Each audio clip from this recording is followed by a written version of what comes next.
Hello and welcome to First Secrets. You need to master conversation or persuasion.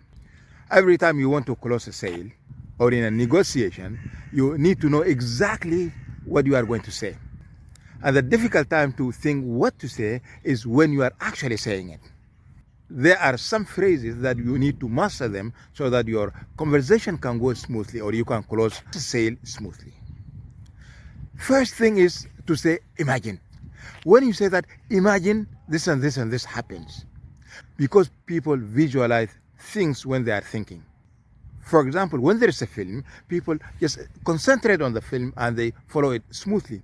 But when you are talking, then first they want to visualize and get the right picture, and then after that they can be able in order to understand what the theme is, what you are going to say. For example, let's say you want to sell YouTube consulting services. If you tell somebody, imagine that you wake up from the sleep and the video that you posted yesterday has 10,000 views or 20,000 views, then that person is going to imagine that he's going to put on his PC and go through to the video that he posted last day or 2 days. The second thing is how open-minded you are. Of course, no one wants to say, no, I'm not an open-minded. Everybody wants to seem to be open-minded. For example,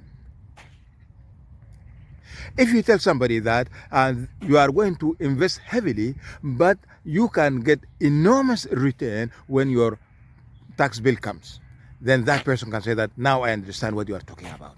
And then he convinces you that he is an open-minded to investing heavily, but the return is enormous. The third phrase is, if I could this and this, would you do that and that? And here there is a norm of reciprocity. For example, if I am good, you are also going to be good to me. And that is a norm of reciprocity.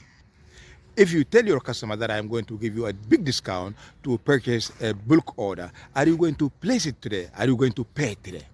Then the customer will say that, okay, I'm going to purchase that today. And the fourth phrase is, how would you feel?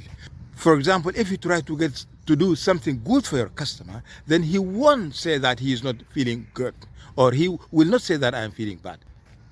For example, if his weekly budget is £10 or €10, and you suggest him or her that you are going to get a system that it can reduce that budget, then he will say that I will feel great. And if you combine all these, then your conversation or closing a sale or the negotiation will go smoothly. If you get value out of this video, don't forget to like it and also share with your friends. And if you are new in this channel, subscribe to this channel. And also don't forget to leave a comment. This is Amadou Elinkwe.